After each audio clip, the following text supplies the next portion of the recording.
When I rescued an alien, he finally told me what the Anunnaki hide in their mysterious bag, and it's unbelievable, because the moment I pulled him from that burning crater, I realized he wasn't holding a weapon or a relic. He was guarding something ancient, something every forgotten civilization drew, yet none ever opened. And when he finally revealed what was inside, the sky itself felt like it was listening.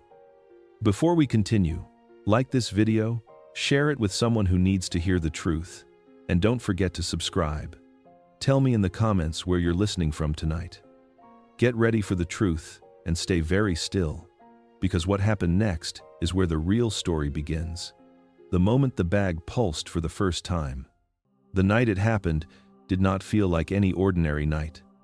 There was no warning, no shift in the wind, no distant rumble to suggest something was about to rip the sky open.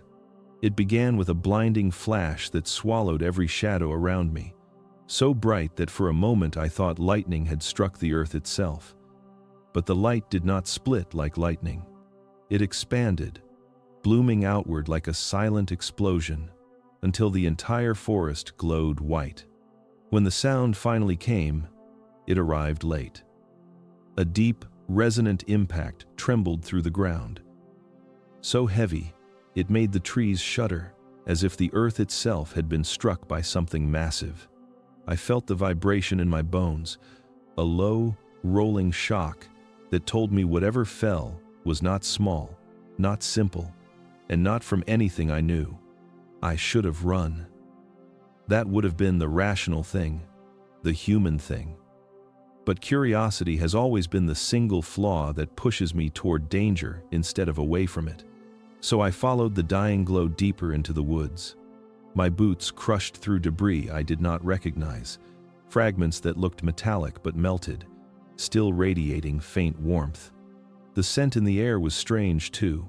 Not smoke, not sulfur, but something sharp and metallic, like the atmosphere was cracking open and bleeding its own secrets. When I found the crater, it was still steaming. The soil had been fused into dark glass, smooth and unnatural. Something lay in the center. At first I thought it was a body, but the silhouette was wrong. Too tall, too slender, too perfectly still. As I came closer, I realized it was breathing. Slow, labored, uneven. That was the moment everything inside me tightened. Whatever this was, it was alive. I stepped closer, feeling heat radiating from the crater. The figure was curled slightly, as if bracing against pain. Its skin was smooth and faintly glowing, not with reflected light, but with a soft illumination of its own. I had never seen anything like it. No costume, no technology, no deception could mimic something that radiated its own existence so quietly and so impossibly. But that was not what froze me. What held me captive was the object clutched tight against its chest. A small, stone-like satchel, shaped exactly like the mysterious bags held by the Anunnaki in ancient carvings. I recognized it instantly from the depictions etched into ancient temples and forgotten ruins. A symbol drawn by civilizations separated by oceans and centuries, yet always the same shape, the same size, the same meaning hidden behind unspoken myth. I had seen that object my entire life, in books, documentaries, and forbidden texts, always wondering what was inside it, why it appeared everywhere in history. Now it was here, in front of me, held by something that was not human. And as the creature opened its eyes, glowing faintly through the darkness, I understood one thing with absolute certainty. The Anunnaki bag was not a myth, and whatever was inside, it was never meant to fall into human hands. At first, I could not understand what I was seeing. The creature lay still in the cooling crater, its faint glow pulsing like a dying ember. For a moment I thought it had stopped breathing altogether, that whatever fell from the sky had not survived the impact. But then I noticed movement, subtle, trembling, a slow rise and fall in its chest that looked nothing like human respiration. Each breath emitted a soft shimmer of light, as if the air entering its body illuminated something beneath the surface of its skin. I moved closer, and that was when I saw it. The wound. A thin tear along its side glowed with an intensity that felt unnatural, like someone had cracked open a star and spilled its contents onto the earth. The substance leaking out was not blood. Not anything living creatures on Earth could produce. It flowed like a liquid, but it was luminous, swirling with golden and silver strands that intertwined like threads of energy rather than matter. Every drop that touched the dark soil hissed quietly, evaporating in a whisper of light. For a long moment, I stood frozen. Part of my mind tried to rationalize it. Some kind of bioluminescent organism, a chemical reaction, a trick of heat. But another part, the part that felt like it had been waiting its entire life for this exact impossibility, understood instinctively that this creature did not obey the rules of Earth. It was hurt, dying, and I was the only one here. As I knelt beside it, something stirred, not physically, but inside my head, a faint pressure at the back of my mind, like a whisper pressing through from a place without sound. It was not a voice. It was not language. It was more like thought without words, emotion without tone. Fragmented, struggling, reaching out in broken pulses. Help. The impression struck me so suddenly I flinched backward. It felt like the creature's mind had brushed against mine, like two frequencies briefly aligning before slipping apart. The sensation came again, stronger this time. Images not formed of solid shape, but of intention. A plea. A warning. Confusion wrapped in pain. Help. Not safe. Must not lose the seal. I did not know what the seal was, but the urgency behind the thought made my skin prickle. The creature shifted slightly. Its hand, or what resembled a hand, tightening around the ancient satchel, pressed against its chest. Even in its weakened state, even bleeding light onto the ground, it held onto that object with a desperation that did not belong to instinct or fear. It belonged to purpose, duty, something older than anything I could imagine.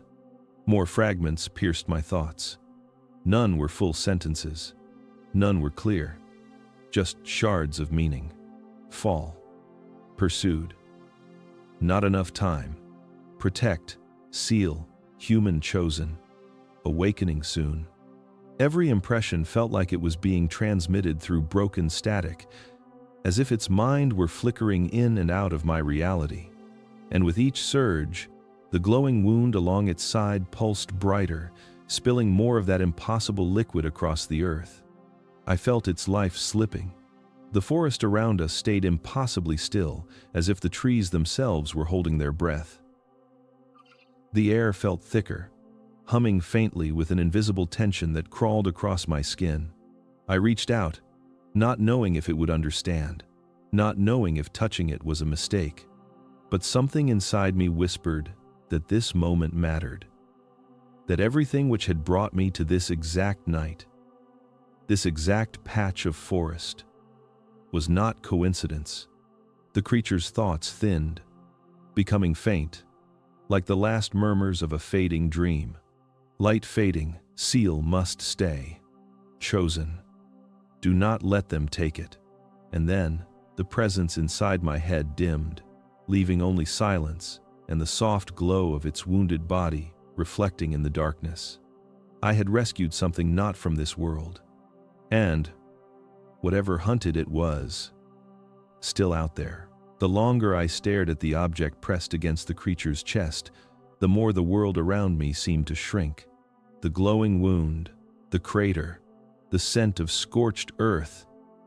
Everything faded compared to the weight of that single stone-like satchel. It was small enough to be held in one hand, but every instinct I had screamed that its significance was far greater than its size. The creature clutched it with a grip that suggested it was not simply important. It was indispensable. At first glance, it looked ancient, impossibly ancient. The surface was carved with patterns too intricate to be accidental, yet too seamless to be made by primitive tools. The texture resembled weathered stone, but when the creature shifted slightly, faint veins of light pulsed beneath the surface, alive and rhythmic, like the heartbeat of something sleeping inside. Recognition struck me with a force that left my chest hollow. I had seen this object before. Not this exact one, but versions of it etched into the earliest records of humanity.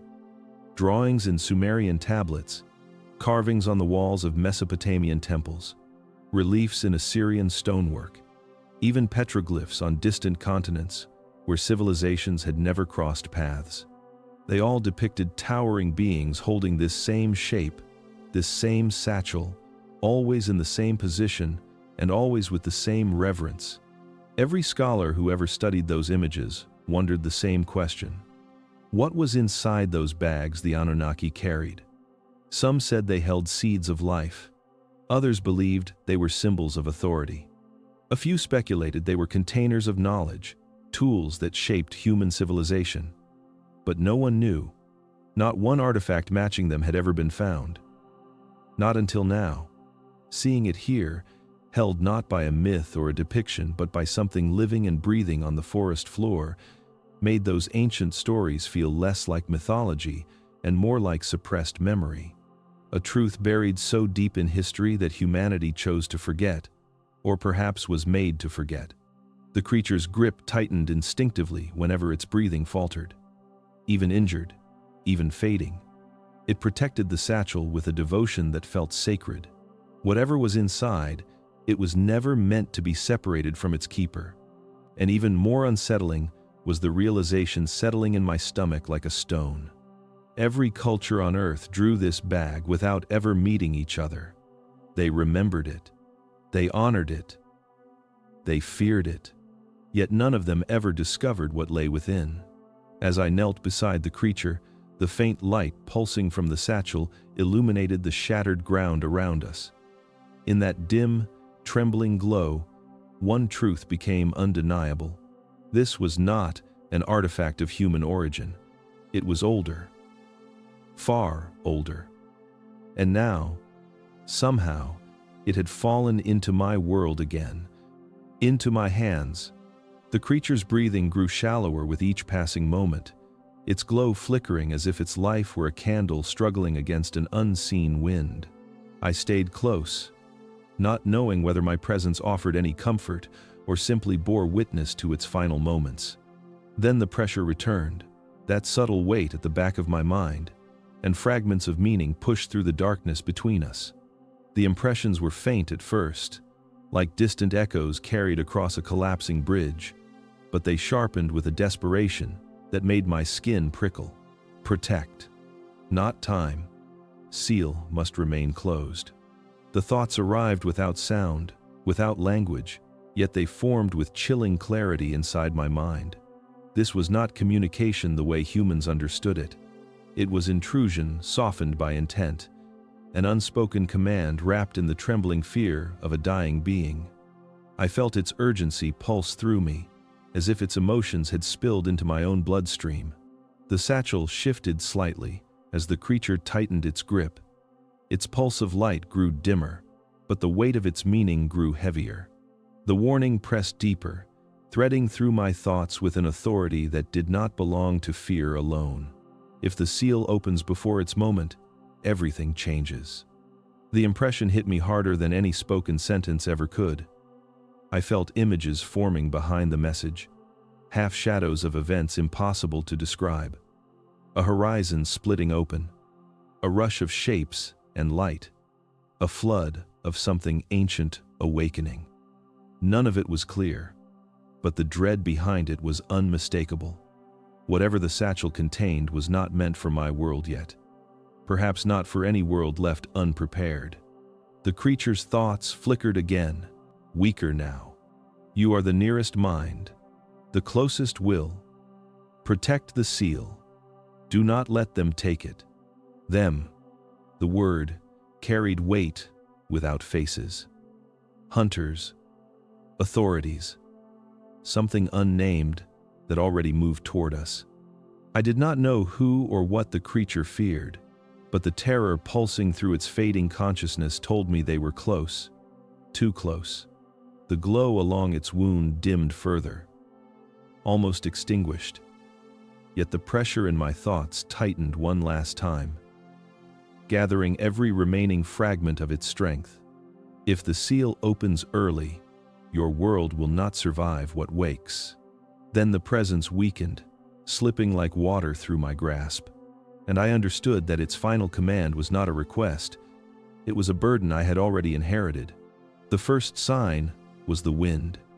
It shifted abruptly, not with the randomness of a passing breeze, but with the pressured thrum of something mechanical forcing the air aside. The forest canopy trembled, leaves vibrating in a pattern that did not belong to nature. I lifted my head, and even before the sound reached me, my instincts tightened. Something large was cutting through the night sky. Something engineered. Something searching. A moment later, the sound arrived. A low, rolling hum that grew into a deep mechanical roar. Steady and predatory. It spread across the mountains like a warning. I knew that sound. Not from experience, but from documentaries, leaked footage, rumors whispered by people who claimed the government monitored more than anyone admitted. It was the unmistakable vibration of Black Ops helicopters, the kind that operated without lights, without identification, without needing permission from the sky they invaded. Their searchlights did not sweep randomly. They cut across the terrain in straight, precise paths, as if following coordinates already fixed in their systems. This was not a rescue mission. It was a retrieval, a capture, a containment. Whatever fell from the sky had triggered a response already in motion long before I arrived here. As the helicopters moved closer, the ground beneath me pulsed with their rhythmic vibration. The creature beside me stirred faintly, its glow flickering as if reacting to the approaching presence. There was no telepathic whisper this time, no fractured images, only a soft tremor of fear, subtle but unmistakable, radiating from its fading consciousness like a wordless confession. I understood then that the government was not searching for me. They were hunting it. They knew something had fallen. They had been waiting for the impact. What terrified me most was how fast they arrived. Too fast for coincidence, too fast for confusion. As if the sky had been under surveillance long before the creature descended. The lights swept closer, splitting through the trees. The roar intensified, shaking loose branches from their roots. Shadows warped across the ground, stretching in unnatural shapes that hinted at the size of the machines above. I realized the truth all at once, an icy clarity that tightened my breath. They were not searching for a crash site. They were searching for a survivor, and they intended to find it. The creature's wounded body glowed weakly at my feet. The ancient satchel pulsed faintly in its grasp. The helicopters circled overhead, closing in with surgical precision. The hunters had arrived. For a long stretch of moments, the creature lay motionless against the cold earth, its faint glow flickering like a lantern fighting against a rising wind. I could not tell if it was slipping away or gathering what little strength it had left, but the air around us felt charged, as if reality itself held its breath. The wound along its side pulsed with weak strands of silver light, each pulse growing slower, each shimmer fading sooner than the last. It was clear that whatever this being was, it existed in a fragile state between life and something far beyond human understanding. As I watched it struggle for breath, the strange pressure returned inside my mind, softer than before, like a whisper echoing through water. The thoughts coming through were fragmented, thin, nearly breaking apart before they reached me. Yet there was intention behind them, an urgency wrapped in exhaustion. It wanted to speak. It needed to speak. And it was forcing its fading consciousness to pierce mine so the message would not be lost. A sensation washed through me that did not feel like language but began shaping itself into meaning. I felt identity before I heard it, a sense of age, purpose, and burden, carried through centuries far older than anything recorded in human history. Then, slowly, the impression condensed into something close to a name. Not spoken aloud, not even formed with sound, it resonated inside me, vibrating with a frequency that felt ancient enough to have existed before written words. Aserel. The name appeared again, clearer this time, anchored with a weight I could feel in my bones. It carried the echo of forgotten epochs, of civilizations wiped clean from memory, of stars that once shone in the sky but had long since died. With the name came a rush of understanding, not full knowledge, but a glimpse of a role. A custodian, a protector of something sacred, a witness to truths humanity had buried beneath myth and fragmented stories. A being who once walked among those the world called gods. The glow around Aserel steadied for a brief moment, as if speaking its name had tethered it to life just long enough to deliver what mattered. Images flickered in my mind, silhouettes of towering beings, ancient temples, and a time when knowledge flowed freely between worlds. Aserel had belonged to that era, one of the last remnants of a lineage that had guided early humanity before vanishing into the folds of secrecy and time. Then the light dimmed again, and the forest swallowed the silence. I understood now that this was no ordinary visitor. This was a guardian of secrets humanity was never meant to forget, yet somehow did. And I, for reasons I could not comprehend, had become the only witness to its final truth.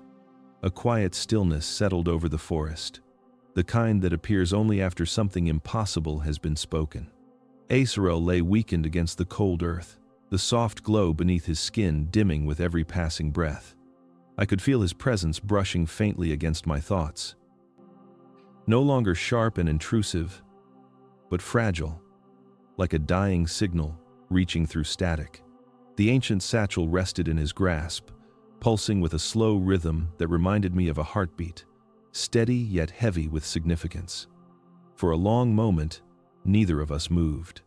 The air felt charged, as if waiting for a truth that had been sealed for millennia to finally escape into the world again. The revelation began not with words but with a pressure behind my eyes, a gentle push that nudged my awareness toward the satchel. I felt an impression forming, a concept far larger than any language I understood. Aserel's fading mind wrapped the idea in images rather than sound. I saw ancient hands shaping stone, not to store something, but to contain something. Not a vessel, not a bag, a seal, a lock, a barrier forged to restrain rather than to carry. The carvings on the surface were not symbols of ownership or artistry. They were warnings disguised as decoration, etched by beings who understood that humanity could never be allowed to know the truth of what slept inside. The object pulsed again, and the pressure in my head strengthened. Aserel's thoughts bled through in flickering waves, each fragment revealing another piece of the truth. The Anunnaki, the towering figures who appeared across countless ancient cultures, had never carried these satchels as tools or trinkets. They were guardians, custodians. Each bag held a seal designed to confine a consciousness older than stars, a force that once roamed freely before being subdued and bound. The Anunnaki locked it away not to punish it, but to protect existence from its awakening. They carried the seals wherever they traveled, ensuring they remained intact and far from unworthy hands. Humanity drew them carrying these bags because humanity saw them doing what they had done since before the first civilizations rose, holding closed the oldest lock in creation. Aserel's breathing slowed. The pulsing light beneath his skin dimmed further. One final impression pushed into my mind with unmistakable urgency. The satchel was never meant to be opened. Not by the Anunnaki, not by any guardian, and especially not by a human. The world around me dissolved the moment Aserel reached into my mind. There was no warning, no sensation of transition. One breath I was kneeling beside a wounded being in a forest, and the next I was standing inside a memory that did not belong to me. It did not feel like a vision. It felt like stepping into a forgotten truth that had always existed beneath the surface of human history, yet had been carefully hidden from every generation. At first, everything appeared as swirling darkness, not empty but full of distant echoes, as if consciousness itself had a depth I had never known. Shapes began to form, fragmented, blurred, like ancient paintings half erased by time. I sensed the presence of beings descending from the sky, their arrival not marked by thunder or fire, but by a soft hum that resonated through the early earth. Primitive humans approached them without fear. Their minds did not interpret these visitors as gods or monsters. They recognized them, not as creators, but as returners. The memory sharpened. I saw early humans communicating with the sky beings, not through language, but through thought. Their connection was natural, fluid, unforced. There was no barrier between species, no instinct of separation. Humanity was young, but humanity remembered. It remembered the first contact long before stone tablets and whispered myths. It remembered knowledge passed down in ways that did not require words. Then the tone of the memory shifted. I felt a tension ripple through the gathered sky beings, a silent debate between them. Their eyes focused not on humans, but on the ancient satchel, the same object Aserel held now. They knew its power. They knew what it could awaken. For a time, they allowed humans near it. Some touched it. Some saw what was inside. Some understood too quickly. The vision trembled as if resisting being shown. I felt something darken. Aserel's thoughts intertwined with mine, revealing the reason for what came next. Humans were learning at a pace that frightened even the ones who brought them knowledge. What was inside the bag did not give power. It unlocked something already within humanity, something vast and dormant, a potential that expanded far beyond what early civilizations could contain. The sky beings made a decision. Memories were removed, not through violence, but through a gentle veil placed over the human mind, severing the natural bond that once existed between species. They hid the truth for fear that humanity, still unshaped and emotional, would destroy itself with understanding it could not yet hold. As the vision faded, Aserel's final thought lingered in my mind like a whisper. Humanity did not forget by accident. Humanity was made to forget. The vision did not begin with sound or movement. It began with a feeling, a slow unfolding of awareness that wrapped around me like a veil being lifted from a memory I never lived. My surroundings dissolved until only a vast, shimmering expanse remained, a landscape untouched by time or corruption. The air felt younger, the earth more alive, as if I had stepped into a version of the world still warm from its creation.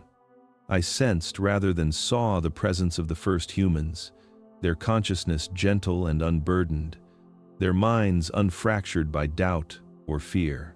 They walked with an innocence so complete it was almost painful, unaware that their existence marked the beginning of a story far greater than themselves. Aserel's presence hovered beside me, silent yet guiding. I felt his intention pushing me deeper into the vision, urging me to witness what had been hidden for millennia. At the center of that primordial world stood a structure unlike anything I had ever imagined, a pillar of light rising from the earth as if the planet itself were exhaling brilliance. Around it gathered the first humans, drawn not by command but by resonance, as though something within them answered a call older than language. Their faces glowed with childlike wonder as a being descended from the sky, not stepping but flowing downward in a cascade of silver light. One of the sky beings, one of the Anunnaki. In the hands of this radiant figure was the same stone-like satchel Aserel guarded with his life. Yet here, it pulsed with a purity that felt almost sacred. The first humans reached for it not in greed but in instinct, sensing that what it held was meant for them. When the being opened it, light poured forth in gentle waves, touching each human with a different shade, a different warmth, as if the essence inside could adapt to the soul it encountered. I understood then that this was the gift, the original offering the Anunnaki intended to share. It was knowledge, not of technology or power, but of self, a memory of what humanity truly was before fear dimmed the truth. But as the vision deepened, I felt the shift. A tremor of unease rippled through the sky beings. They saw something in humanity they did not expect, a spark that frightened them. The gift was withdrawn, the satchel sealed, and the memory erased from every mind except their own. The vision faded, leaving me with a truth older than myth.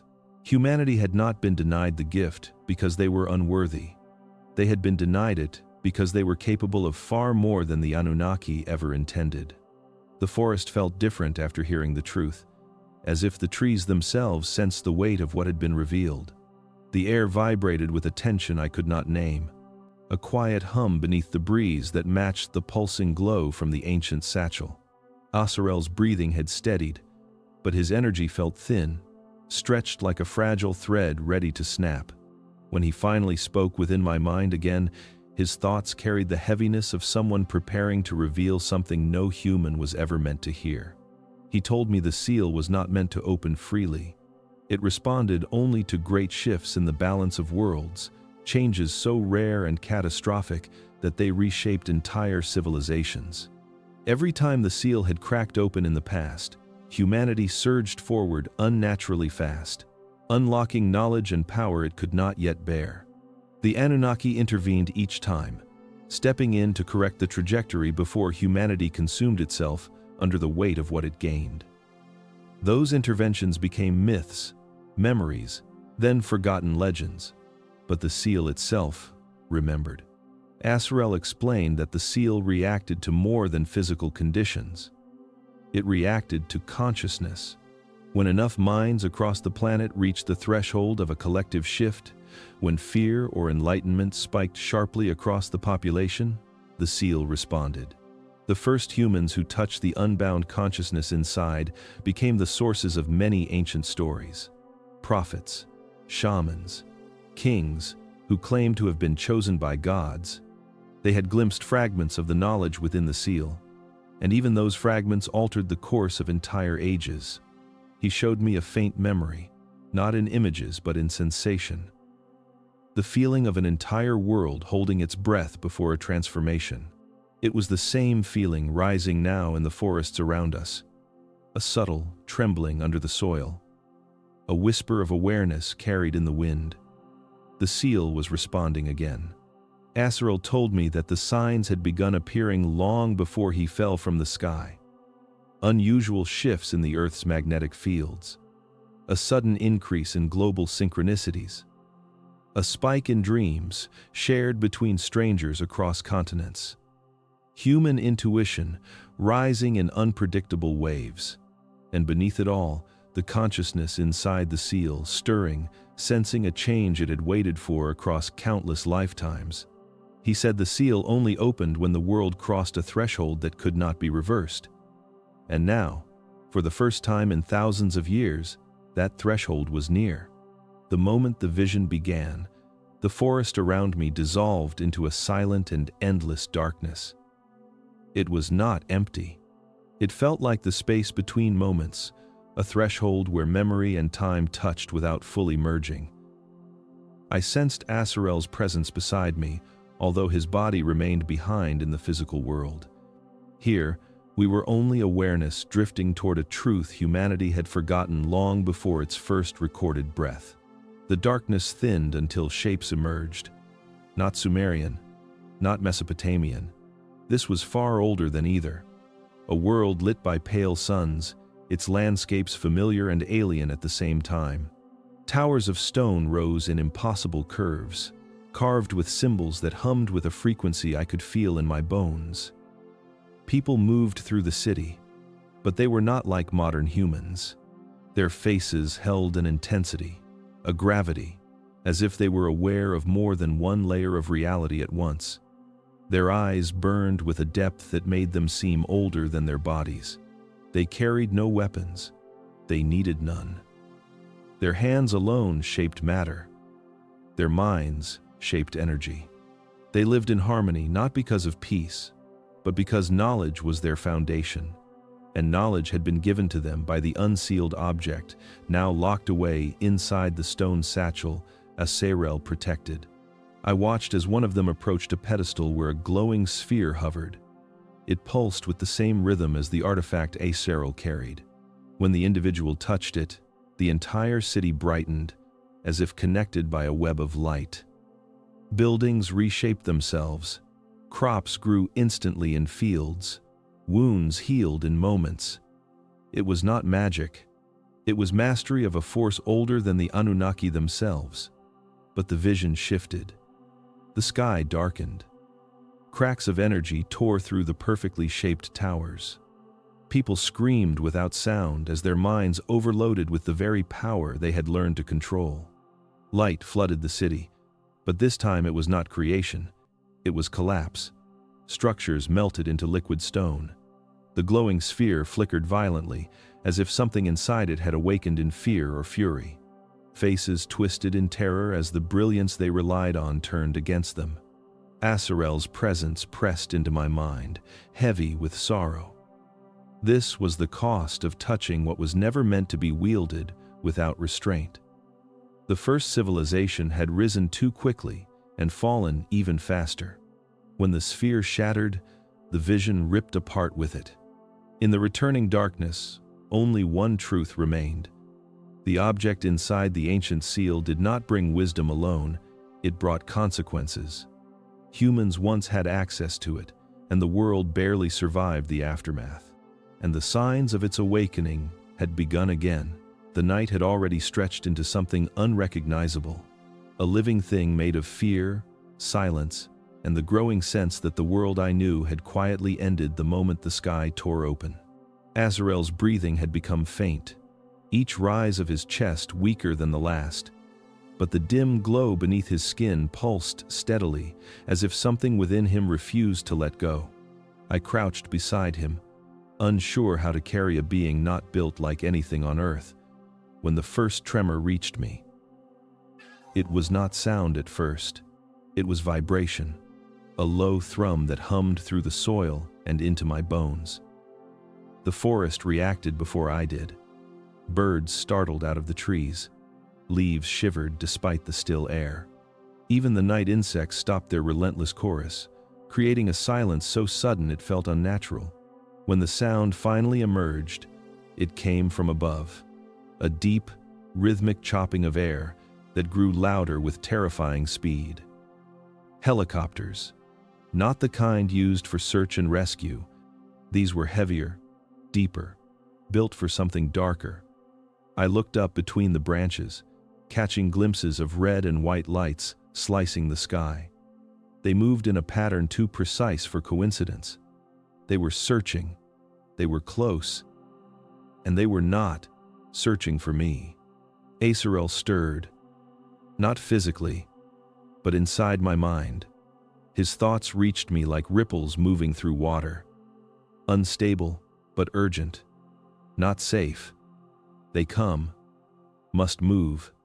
Seal cannot fall. The weight of his words sank into me. If they took him, they would take the satchel. And if the satchel was taken, whatever he feared would not be delayed. The bag pulsed with its own faint light, the carvings shifting like breathing stone. I did not know how to protect something that ancient, something I barely understood, but there was no time for doubt. The helicopters swept closer, their spotlights cutting wide arcs through the canopy. Voices crackled faintly through the air, distorted by distance, but filled with the clipped urgency of trained pursuit. They knew exactly where to look. The crater would draw them in, the heat signatures, the radiation, the evidence of a fallen craft. They were following every sign with practiced precision. I slid my arms beneath Aserel as gently as I could. His body was lighter than expected, almost weightless, as if made of something that only partially belonged to this dimension. He did not resist when I lifted him. Instead, his thoughts flickered with something like gratitude mixed with fear. Not for himself, but for the seal he guarded with the desperation of someone who had crossed worlds just to keep it from opening.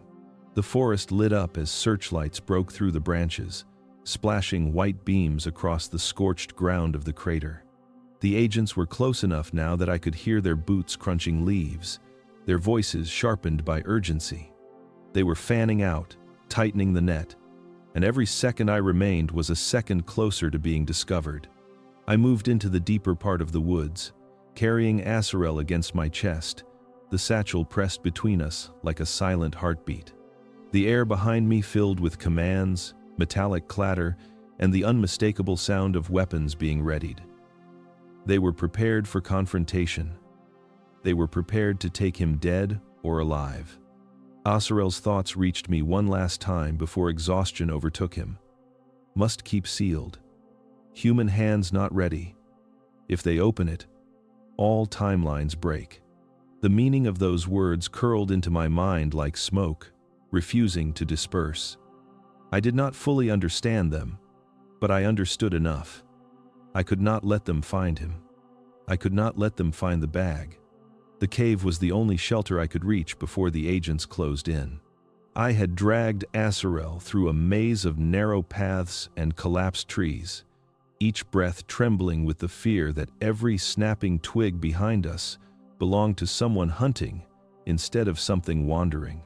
By the time we reached the hollow carved into the mountainside, the alien's glow had dimmed to a faint, pulsing ember, flickering as if its life were tied to a candle struggling against the wind. I laid him gently against the cold stone and tried to steady my breathing, but the silence around us was too deep. It felt unnatural, stretched thin, almost watchful. The stone satchel was still pressed to his chest, locked beneath his hand with a grip that even near death he refused to loosen. Every instinct inside me wanted to touch it, to understand it, to know what could be so vital that an extraterrestrial being would cross the void of space and cling to it even as he bled light. But something in Aserel's fading presence warned me not to. He had spoken so briefly, so painfully, about what the object truly was. A seal, a lock, a barrier. Something designed not to keep items inside, but to keep something contained. The cave air grew colder. Not the natural chill of stone, but a deeper cold that radiated outward from the satchel itself. I wrapped my arms around myself, but the chill slid through my skin as though it were seeking something. Seeking me. The light veins in the satchel pulsed once, faintly, glowing through the darkness like the heartbeat of something sleeping. I told myself it was residual energy from Aserel's fall. Heat caught in stone, a leftover spark. But as the seconds passed, the glow strengthened, shifting rhythm, forming a pattern that did not belong to randomness. Then, I heard it. A sound so soft I thought at first it was my imagination. Not breathing, not movement, not anything physical. It was more like a whisper of motion, something brushing lightly against the inside of the stone walls. A scraping, a shifting, a slow, deliberate slide of something that was alive and testing the boundaries of its confinement. I felt every hair on my arms rise. The sound continued, faint but unmistakable, writhing gently beneath the surface, as if waiting, listening, learning me through the thin barrier of stone. The light veins brightened, pulsing in time with the sound. I stepped back instinctively, but the cave felt smaller, trapping me between the creature on the ground and the ancient seal, now stirring in the darkness. The sound came again, clearer this time. Not chaotic, not confused. Intentional, rhythmic. It reminded me of a heartbeat, learning a new pattern, or a creature waking after a very long sleep and stretching against the walls of its own prison. Then the cold shifted. It was not radiating outward anymore. It was reaching inward, focusing on me. I felt something brush the edge of my consciousness, the same way Aserel's broken thoughts had reached me earlier. But this was different. Sharper. Older. As if something inside the satchel had noticed me and was trying to understand the shape of my mind. The whispering scrape echoed again, and this time it carried meaning. Not words, not language, something more primal, a feeling of hunger, not for flesh or survival, but for recognition. As if it sensed something in me it recognized, but had long been denied. Aserel stirred weakly, the glow of his wound flickering in distress. Even half-conscious, he felt it too. A faint tremor ran through his hand, locked around the satchel.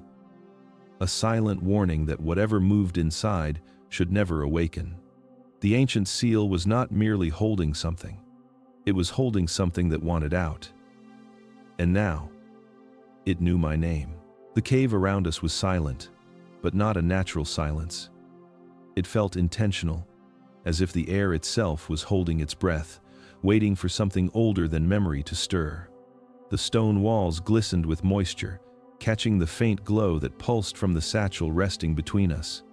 Aserel lay weakened beside me, his breaths shallow, each exhale releasing a dim shimmer that illuminated the edges of the cavern.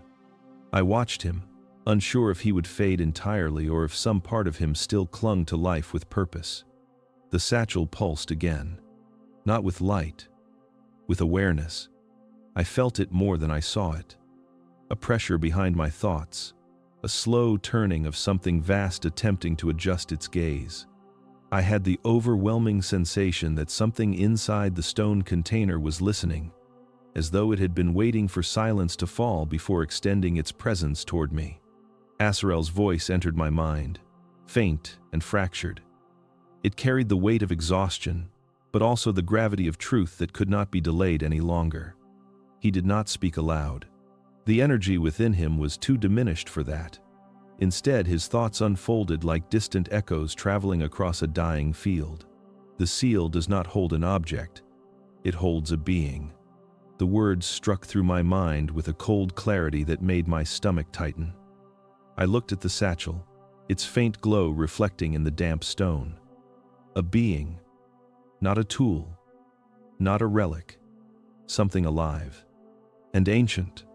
Aserel's thoughts pressed further, unraveling truths that felt like they had been locked away from humanity for countless ages. He showed me a glimpse of the past, not through vision, but through emotion. A memory so old it felt like the bones of time itself. Before the Anunnaki shaped early civilizations, before they guided humanity's first sparks of knowledge, before cities rose or languages formed, there was another presence, a mind older than the Anunnaki, older than the planets they seeded with life. A fragment of that mind had been sealed, confined, contained for one purpose alone: to prevent its awakening from reshaping everything it touched. Its thoughts were pure potential, neither benevolent nor malevolent. It amplified what existed. It magnified intention. In the hands of a pure being, it became enlightenment. In the hands of a corrupted one, it became devastation. Civilizations could rise or crumble depending on who bonded with its consciousness. The Anunnaki understood this. They were not gods, only custodians. They carried the sealed consciousness with reverence and fear, knowing its awakening could accelerate evolution or annihilate it. The satchel was not a symbol of authority. It was a warning. Aserel continued unraveling the truth. He revealed that the consciousness inside had chosen hosts before. Entire ages had shifted because of it. Wars began not with weapons but with the thoughts of leaders influenced by its whispers. Golden ages blossomed when it aligned with minds capable of compassion and higher understanding. But the disasters humanity had recorded as myth, divine punishment, or inexplicable collapse had roots tied to this being as well. The Anunnaki made a decision, one that fractured their own ranks. They sealed the consciousness permanently, locked it behind dimensional barriers so complex that only a few chosen custodians would know how to open or close the connection. Aserel was one of those custodians, one of the last.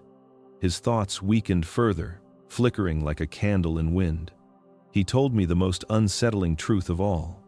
The consciousness inside the satchel was not dormant. It had sensed the shift in Earth's frequency. It had begun to wake long before Aserel's ship fell from the sky. And now, because I was the one holding the satchel, because my presence touched its awareness first, it had turned its attention toward me. The seal was alive, and the being inside had begun to learn my name. The vision began without a single sound. No wind, no breath, no hint of motion except the slow unfurling of light around me. The forest disappeared, replaced by a vast, shimmering expanse that felt both impossibly ancient and painfully familiar, as if humanity carried the memory of this place deep in its bones. The air shimmered with colors that did not exist on Earth, hues that pulsed like living currents. Aserel's presence hovered behind the vision, guiding without touching, revealing without forcing. Before me stood the earliest rulers humanity had ever known, but not as crude figures drawn in ancient carvings. These beings were tall, luminous, and wrapped in garments that glowed like woven dawn. They were not the Anunnaki themselves, they were humans. But humans changed, elevated. Their eyes burned with a depth of understanding no modern mind could hold without fracturing. Their movements were precise, deliberate, measured by some ancient rhythm that belonged to the earth itself. Each ruler held their hands near an object suspended in the air, glowing with the same strange cadence as the satchel Aserel protected. It did not open for them, but it breathed with them, synchronizing with their thoughts. Its presence settled into the room like a judge, silent yet impossibly aware. Aserel's voice entered my mind, soft but weighted with truth. The first kings were not chosen because of strength, cunning, or lineage. They were chosen because the consciousness within the seal recognized something in them, a vibrational purity, a clarity of intention, a mind that sought understanding more than power. The vision shifted. The consciousness inside the object pulsed like a sun behind stone. I felt its awareness reach outward, touching each ruler in turn. With every contact, knowledge poured into them, not in words, but in pure understanding. They learned how to read the sky, how to shape early languages, how to guide their people toward building cities aligned with celestial patterns. They learned healing, mathematics, the foundations of spiritual law. None of it came from the Anunnaki directly. It came from the sealed mind within the ancient lock. Aserel revealed another truth. The glow that surrounded these rulers did not come from their bodies. It came from their connection. The consciousness amplified their strengths, tempered their weaknesses, and illuminated pathways no human had seen before. This was the birth of divine kingship, not divine by blood, but by resonance. The vision grew darker. A ruler stepped forward whose heart was not entirely pure. His intentions twisted subtly, like a shadow slipping beneath a door. The consciousness responded immediately, not violently, but by withdrawing. The glow around him faded. His eyes clouded with confusion, then desperation. He reached for the seal, trying to force what had once flowed freely. The moment he did, the light around the chamber recoiled. Aserel's voice whispered that this was the turning point. When ambition overshadowed wisdom, when power tempted the human heart. With its withdrawal, humanity fell back into its own limitations. The early kings lost their clarity. Their visions dimmed. Conflicts rose. Misinterpretations spread. The stories of divine guidance fractured into myth, and the consciousness sealed itself deeper, choosing silence over corruption. As the vision dissolved and the forest returned around me, one truth settled like ice in my spine. The first divine rulers were not powerful because they dominated others. They were powerful because they aligned with something far older, far wiser, and far more dangerous than the world ever understood. And now that ancient mind had stirred once more, its awareness turning toward me. The night felt heavier after Aserel revealed the truth about the ancient kings and the power they once wielded. But the weight that settled on me now was different. It was not the weight of awe or curiosity. It was the weight of something far more unsettling, something that sat deeper than fear. It was the knowledge that humanity had once held a tool capable of transforming the very fabric of consciousness, and that such a gift had been taken away not through punishment, but through necessity. Aserel rested against the cavern wall, the glow from his wounds faint but steadying. The stone satchel lay beside him, never more than an arm's length away, pulsing faintly with its strange inner rhythm. Even without touching it, I could feel its presence. It was not a physical pressure, it was something quieter, like a whisper that brushed the edge of my awareness. Something intelligent, something waiting. When Aserel finally spoke again, his voice entered my mind with unusual softness, carrying none of the urgency he had shown before. Instead, it carried something almost mournful, as though the truth he was about to share weighed on him as heavily as it would on me. He told me that the consciousness inside the seal was never meant for the masses, not because humanity was unworthy, but because humanity was unstable. The ancient kings who accessed it did so under strict guidance, surrounded by mentors who understood its nature. Even then, only a few could withstand its influence without breaking. Aserel explained that the consciousness did not simply grant knowledge or clarity, it mirrored intention. It magnified whatever lived inside the one who touched it. If a heart held compassion, the consciousness would expand that compassion until it became wisdom. If a soul carried sincerity, it deepened into insight. But if corruption lived beneath the surface, even in small seeds, the consciousness magnified that darkness as well. Aserel showed me visions as he spoke. I saw rulers who rose with unprecedented clarity, guiding their people with a sense of purpose that changed the course of entire civilizations. Their eyes shone with understanding that surpassed human limitation, their decisions shaped by a mind far older than their own. But then, the vision shifted. I saw others who reached for the consciousness not with humility, but with greed. Their minds warped under its intensity, twisting brilliance into tyranny. Their empires rose quickly but fell even faster, collapsing under the very power they sought to control. The collapse of those civilizations was not caused by war or disaster. It was caused by accelerated evolution without moral foundation. Humanity advanced too quickly, too recklessly, reaching heights it could not sustain. The consciousness inside the bag was not a tool. It was a catalyst. It did not change people. It made them more of what they already were. Aserel explained that the Anunnaki had watched this cycle repeat until the cost became too great. They withdrew the gift, sealed it, and ensured the memory of it dissolved into myth. Humanity was cut off to protect it, not from the consciousness, but from itself. He told me that the seal could awaken dormant parts of the mind, expanding awareness, intuition, and perception beyond the limits of biology. But the expansion came with a price. If purity guided the heart, enlightenment followed. If corruption guided the heart, destruction followed just as quickly. As Aserel's words settled into the silence of the cave, the truth became painfully clear. Humanity had not been denied evolution. It had been spared annihilation. The consciousness could lift a person into heights that defied imagination, but only if their deepest intentions were free of shadows. And as the satchel pulsed softly in the dimness, I realized something even more unsettling. It was not dormant, it was listening.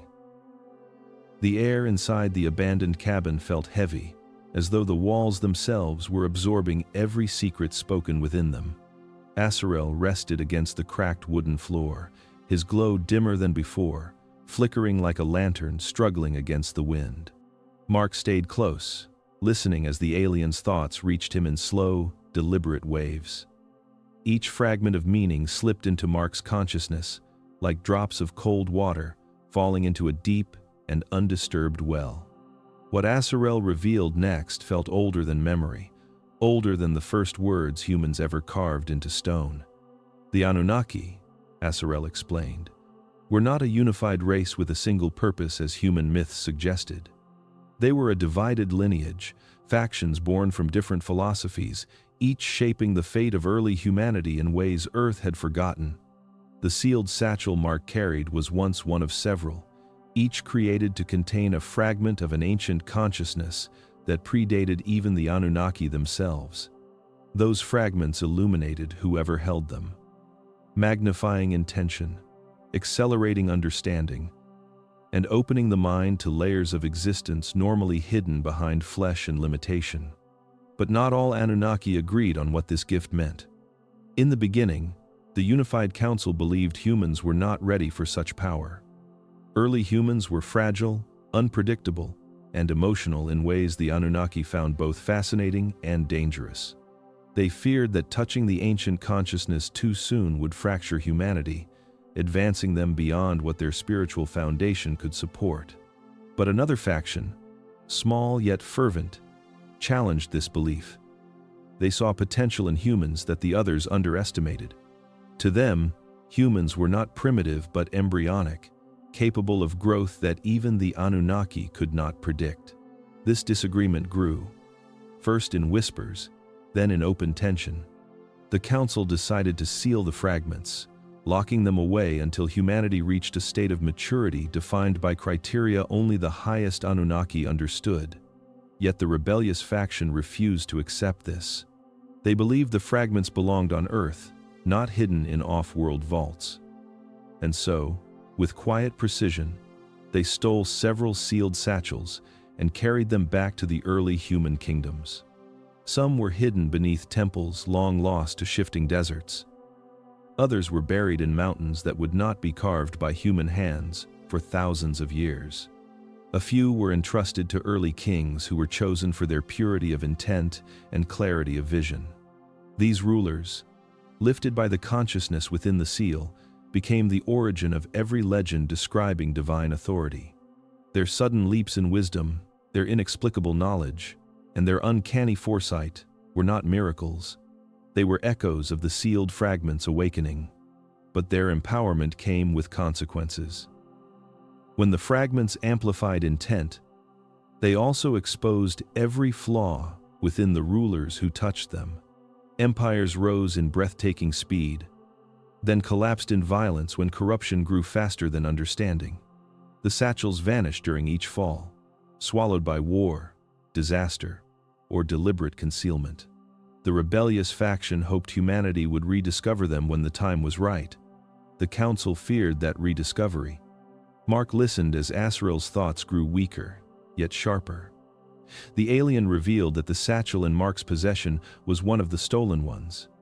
It had survived uncounted ages of hiding, never once falling into the wrong hands. But now, after millennia of silence, it had awakened again, not because it chose to, but because humanity had entered an era that resembled the age of the first rebellion. Earth was repeating a forgotten cycle, and the ancient consciousness sealed within the stone had begun to stir.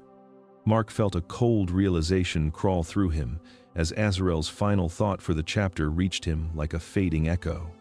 The rebellion never truly ended. It only slept. And now, because the seal had resurfaced, it was preparing to wake once more. The truth did not arrive all at once. It seeped in slowly, like fog sliding through the cracks of a dark room, wrapping itself around every assumption I had left. I had believed the government was reacting to whatever fell from the sky, scrambling to understand it, chasing the unknown with the same confusion I felt. But as the hours passed and the forest around us filled with the distant throb of engines and the metallic hum of moving equipment, I realized something far more unsettling.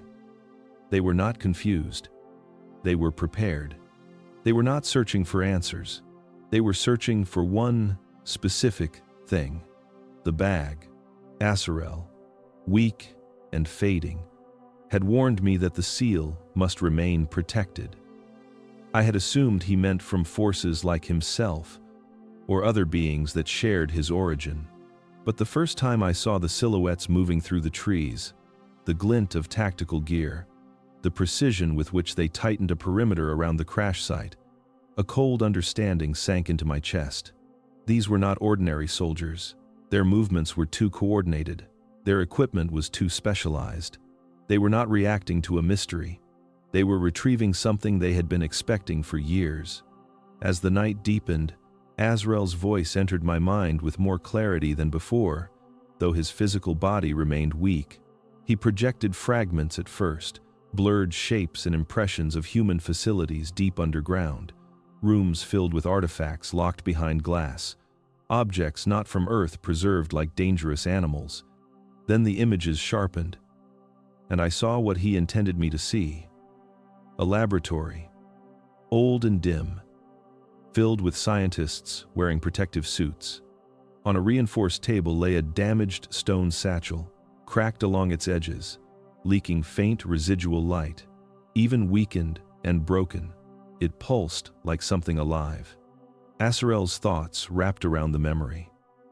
The government found the first one in the late 1960s, a relic buried in the desert after a failed retrieval attempt by an ancient custodian. They did not understand what it was, but they sensed its value. Years were spent poking at it, measuring it, dissecting it in ways the object was never meant to endure. The crack they created destabilized whatever lived inside, releasing traces of consciousness that drove researchers into madness, hallucinations, or catatonic silence. The program was shut down publicly, but it continued in secret, buried under new code names and deeper levels of clearance. They had been searching ever since for another intact one, a complete seal, a functioning lock that had not been tainted by human interference. Now they knew where one had landed. The teams closing in were not there to neutralize Aserel or to study him. They wanted what he carried. The stone satchel was the prize, the culmination of decades of classified obsession. Every helicopter sweeping the mountains, every infrared drone buzzing through the treetops, every agent cutting through the woods with a rifle raised was following a single directive: retrieve the artifact at any cost. As I crouched behind the fallen logs of an old ravine, Aserel hidden beside me beneath branches and shadow, the distant lights drew closer, steady and patient. They were tightening the circle. They were confident. They were not hunting blindly. They had technology designed specifically for this. For him. For the seal. Aserel's mind brushed mine again, fragile but insistent. He told me I was never supposed to be part of this. Humans were meant to remain distant from the seals until the moment of choice arrived. But fate or accident had placed the satchel in my hands, and now the government wanted it before the awakening it contained could begin. The realization chilled me deeper than fear. They had known about the Anunnaki relics for over half a century. They had studied one. They had broken one. And now they wanted a second, unbroken specimen. Not to protect humanity, but to control whatever lived within it. And I understood then that if they reached us, if they took the bag, the consequences would unravel not only the truth Aserel had been trying to reveal, but the future humanity was never meant to face unprepared. The cave was silent in a way that did not feel natural. It was not the silence of emptiness or still air.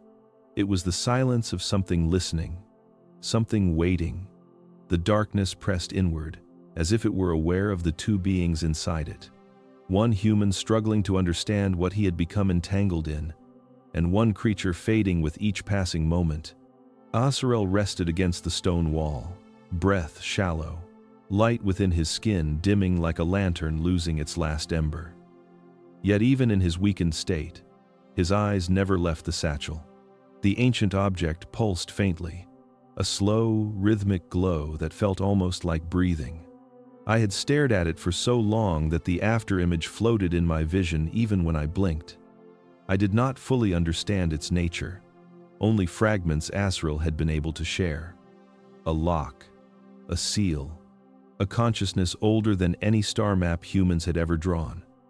But none of that prepared me for what happened when the silence shifted. It was subtle at first, a vibration at the edge of thought rather than sound, a feeling rather than a noise, like the moment right before a whisper touches the mind. I felt pressure building behind my eyes, soft and steady, like fingers brushing against the inside of my skull. Then the presence entered. It did not speak. It did not form words or sentences. It poured into my consciousness like water filling a hollow space. Images, emotions, sensations, flashes of landscapes I had never seen, skies with colors that did not exist in any spectrum known to Earth, structures built with geometry too perfect to belong to mortal architects. None of it was linear. None of it made sense. But every fragment carried one truth beneath it, a truth felt rather than understood. The seal mattered. The seal had to stay closed. The pressure grew stronger. Threads of golden light coiled through my vision even though my eyes were open. I could still see the cave around me, but layered over it were glimpses of futures so immense they made my breath catch. I saw cities burning beneath unfamiliar constellations. I saw oceans rising in silence, swallowing continents with the indifference of time.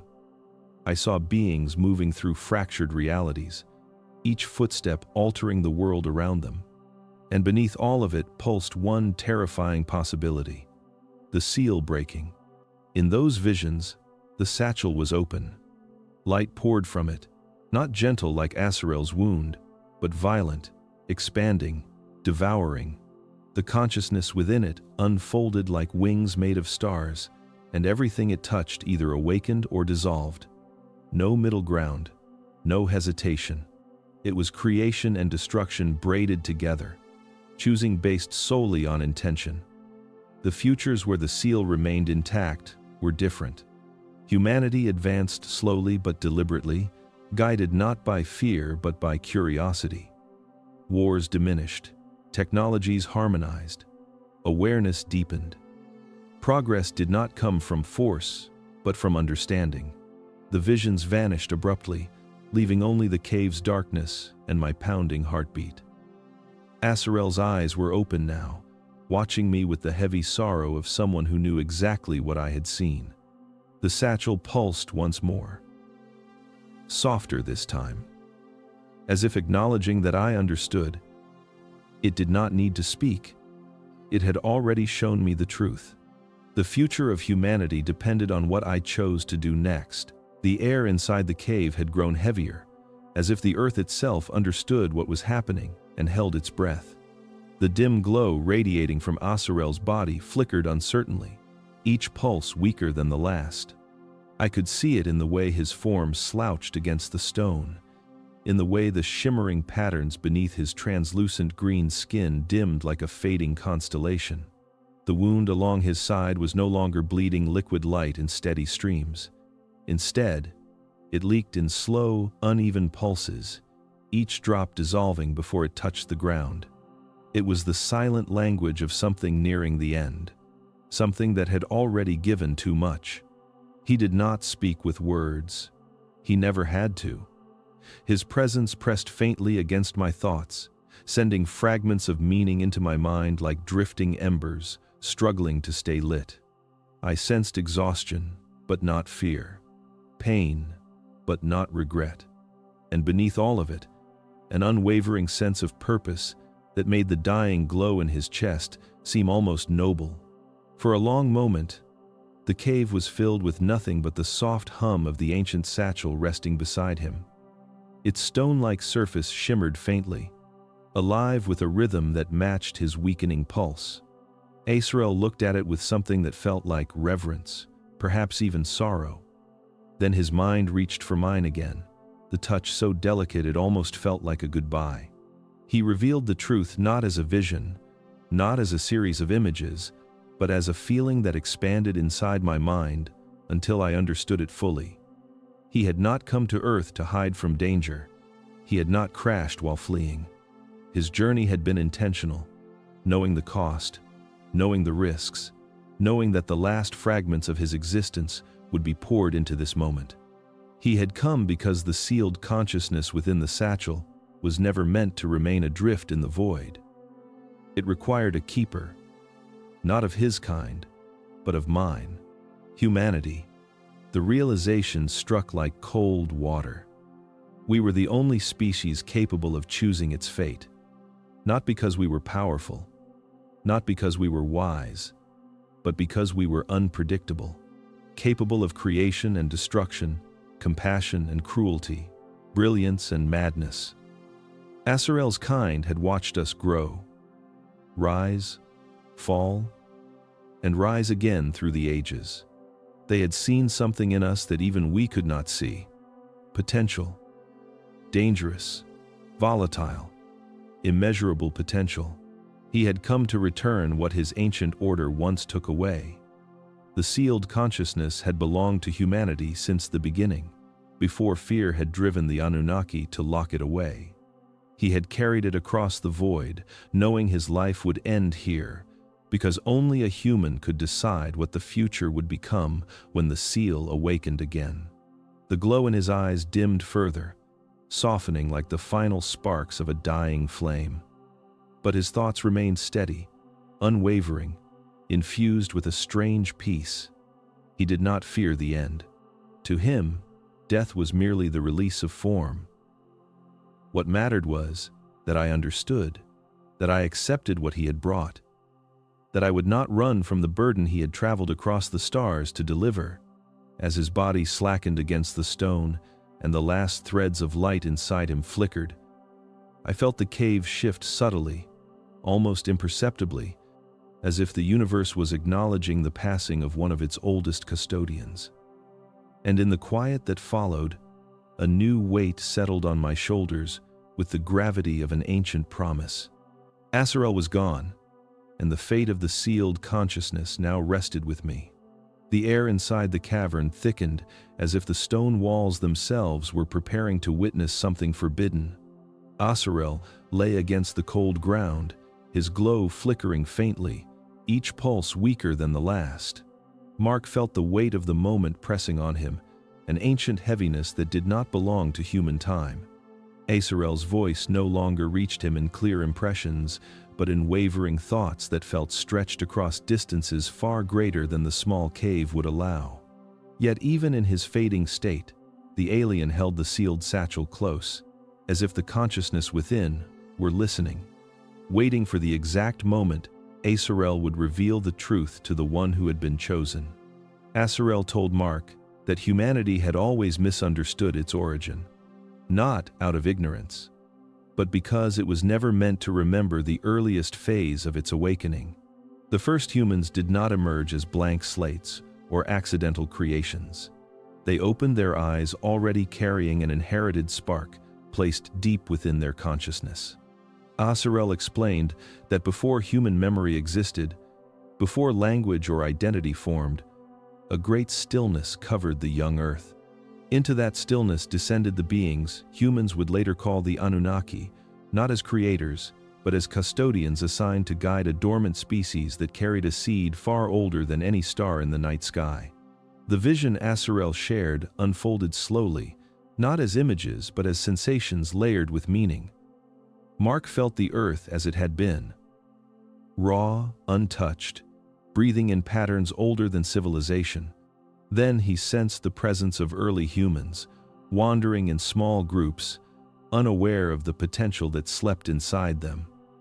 They were not shaped or engineered. They were unlocked. The consciousness sealed within the ancient satchel had once been unsealed briefly, allowing a fragment of its essence to resonate across the planet, awakening a dormant evolutionary path. This resonance was not physical. It was not energy as humans understood it. It was a push, a gentle nudge, guiding the human mind toward self-awareness, curiosity, and identity. Aserel revealed that the Anunnaki never intended to rule over humanity. They were guardians, ensuring the awakening would not burn too fast or fracture the young species before it could stand on its own. They taught early humans agriculture, structure, and the foundations of knowledge, not because humans lacked the ability to develop these on their own, but because the awakening placed a burden on humanity that required guidance. Without that guidance, the sudden mental expansion would have shattered their emerging minds. Mark felt the truth settle inside him like a quiet certainty. Humanity was not created by gods. Humanity was triggered by a consciousness that existed long before the Anunnaki themselves. The satchel Aserel protected did not hold an artifact. It held the remaining fragment of the same ancient mind that once awakened the species. The Anunnaki had sealed it away to prevent premature contact, knowing that humanity needed millennia to grow before it could face the truth of what had shaped it. Aserel's final memory was filled with sorrow. He showed Mark the moment the Anunnaki decided to leave Earth, heartbroken yet hopeful, entrusting humanity with a path they prayed it would someday be ready to continue. And as Aserel's glow dimmed further, he told Mark the most unsettling truth of all. Humanity's next evolution was approaching, and the consciousness in the bag had begun to stir.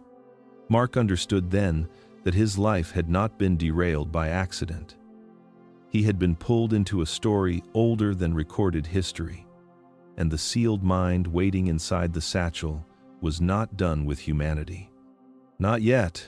A strange stillness settled over the cave as Aserel's breathing weakened, each inhale sounding more fragile than the last. The soft glow beneath his skin, once steady and pulsing with quiet power, now flickered like a candle beaten by an unseen wind. Mark felt the weight of the moment press down on him, heavier than the stone around them, heavier than the darkness that wrapped the mountain. He had known this was coming, yet nothing had prepared him for the sight of a being older than human civilization sinking toward the end of his life. The air around Aserel shimmered faintly, as if reality itself resisted letting him go. Mark stayed close, trying to steady his own trembling breath as Aserel raised his head with visible effort. The 4 long fingers on his hand brushing the sealed satchel as though it were more fragile than he was. He looked at Mark with those vast black eyes that reflected no light, yet somehow saw everything within him. In that silent gaze, Mark felt something he could not explain, a recognition that went deeper than sight, deeper than understanding. It was as if Aserel knew him in ways no human ever had. A faint warmth pressed into Mark's mind as Aserel's voice moved through him, not spoken aloud but carried on that soft, telepathic ripple he had come to recognize. The words were slow, careful, reaching him like fading echoes across a collapsing bridge. Aserel was not afraid for himself. His fear, quiet and deeply buried, was for Mark and for the world he was leaving behind. He conveyed that he had never come to Earth seeking refuge and never meant to run from the beings that pursued him. He had come with a purpose older than the rise of nations, older than the fall of forgotten cities. He had come to return the sealed consciousness to the only species capable of deciding its fate: humans. Mark felt a chill crawl through him at the revelation. Aserel had risked the death of custodians, the collapse of his own lineage, to carry something that should never fall into the wrong hands. The consciousness inside the satchel was not a tool or a relic. It was a living fragment of something primordial, a mind that had shaped destinies long before humans spoke their first words. It could guide or destroy, awaken or erase. Only humanity, with its unpredictable mixture of brutality and compassion, was capable of making a genuine choice. Aserel revealed that every era of Earth had been watched carefully by ancient eyes, evaluating humanity's growth, its failures, its potential. Millennia ago, the Anunnaki had removed the consciousness not out of cruelty but out of fear that early humans were not ready, that their intentions were too unbalanced, their emotions too volatile. Now the universe had shifted, and Aserel believed humanity had reached a threshold where choice itself mattered more than perfection or flaw. But the choice required understanding, and understanding required a custodian. His custodian, With frail movements, Aserel touched the satchel again, sending a final ripple through Mark's mind. A plea, a warning, a promise woven together by fading strength. Mark must not open it. Not yet. Not until he truly knew the nature of what slept inside and understood why it had reached for him the night it fell from the sky. The consciousness had chosen him, but choice did not mean readiness. If he opened it too soon, it would break everything humanity had ever built. If he waited long enough to understand, it could change the fate of an entire species. Aserel's glow dimmed further, each flicker shorter, weaker, until it barely illuminated the stone beneath him. Mark tried to speak, but no words came. There was nothing left to say. The alien's final presence brushed Mark's thoughts like a soft exhale, a message carried on the last remaining thread of life. Protect it, learn, decide. And then the glow faded completely, leaving Mark alone with the ancient lock resting in the dark, humming with a quiet awareness that now belonged entirely to him. The moment the bag quivered in Mark's hands, the entire cave seemed to inhale. Not with air, not with the movement of wind, but with a subtle shifting of reality itself, as if the stone walls sensed what was happening and recoiled in ancient memory. The satchel he had guarded since Aserel's collapse no longer felt cold or dormant. It pulsed once, faintly, like the heartbeat of something that had slept longer than humanity had existed. A thin vibration moved through Mark's palms, delicate yet powerful, echoing down his arms until it settled heavy in his chest. It was not mechanical. It was not natural. It was alive. Mark stared at the object, barely breathing, as the faintest line of golden light traced itself across the surface, forming a hairline fracture. The glow was soft at first, almost apologetic, as if the seal were waking reluctantly from a long imprisonment. But beneath that faint glow was something deeper, a sense of presence pushing outward, aware of him, aware of its confinement, aware of the moment it had been waiting for. The air thickened. Even the darkness seemed to lean closer. Mark felt a pressure in the back of his mind, a quiet knocking, gentle but insistent, like a visitor who knew the door would eventually open, no matter how long it took. He thought of Aserel's final warning, spoken in a voice weakened by fading light. Do not open the seal until you understand who you are. Do not open it until you are ready. But readiness now felt meaningless. The seal was opening not because he chose it, but because something else had decided the time had come. Mark stepped back, though the bag felt magnetized to him, its consciousness brushing the edges of his thoughts with unfamiliar curiosity. It did not feel hostile. It did not feel kind. It felt inevitable. A distant noise broke the silence, a shift of gravel near the cave's entrance. Mark's heart slammed once against his ribs. Someone else was here. The figure was not clear, just the faint silhouette of a person or a shadow shaped like one. Not government agents, not Aserel, not anything he could identify. Whoever or whatever it was stood just far enough away to remain unseen, but close enough that its presence pressed against the cave with silent intention. The fracture in the lock brightened.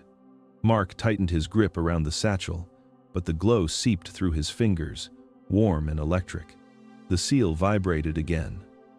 Harder this time, sending a trembling pulse through the ground beneath his feet. The fracture widened the width of a hair, releasing a thin beam of brilliant light that shot upward before dissolving into sparks. The presence at the cave's entrance took one slow step forward, and Mark's breath caught in his throat. The consciousness inside the bag stirred awake with a whisper that was not sound, not language, but pure awareness. It brushed against his mind with the weight of ages, ancient and curious, recognizing him the way a dream recognizes the sleeper. Mark felt it reaching, testing, searching for the mind it had been destined to meet. The cave dimmed, the light grew, the presence moved closer. Then, As the fracture pulsed a final time, the realization struck Mark with the force of a falling star. The seal was not being opened accidentally. It was being opened deliberately. Someone wanted what was inside to wake. And now, it had begun.